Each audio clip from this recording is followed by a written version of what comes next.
السلام علیکم ناظرین۔ کسی قبرستان میں ایک شخص نے رات کے وقت نعش کے ساتھ زنا کیا۔ بادشاہی وقت ایک نیک صفت شخص تھا۔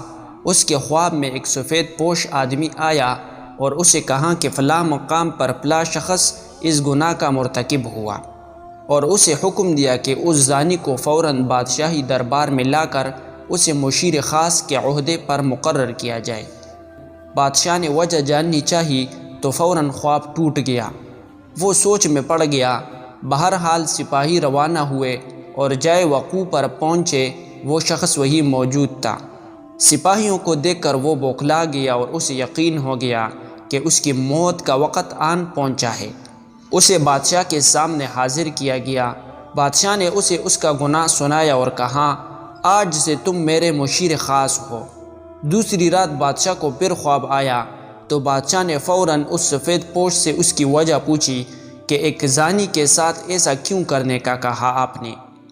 سفید پوش نے کہا، اللہ کو اس کا گناہ سخت ناپسند آیا، چونکہ اس کی موت کا وقت نہیں آیا تھا، اسی لیے تم سے کہا گیا کہ اسے مشیر بنا لو تاکہ وہ عیش میں پڑ جائے اور کبھی اپنے گناہ پر نادم ہو کر معافی نہ مانگ سکے، کیونکہ اس کی سزا آخرت میں طے کر دی گئی ہے۔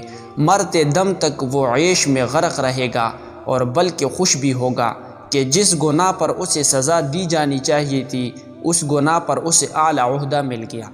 سو اسے گمراہی میں رکھنا مقصد تھا۔ اب وہ اٹھے، میرے سر پہ ہاتھ رکھا اور کہا، بیٹا جب گناہوں پر آسانی ملنے لگے تو سمجھ لینا آخرت خراب ہو گئی اور توبہ کے دروازے بند کر دیے گئے تم پر۔ میں سن کر حیران رہ گیا، اپنے گریبان میں اور آس پاس نگاہ دوڑائی۔ کیا آج ایسا نہیں ہے؟ بار بار گناہوں کا موقع ملتا ہے ہمیں، اور کتنی آسانی سے ملتا ہے، اور کوئی پکڑ نہیں ہوتی ہماری۔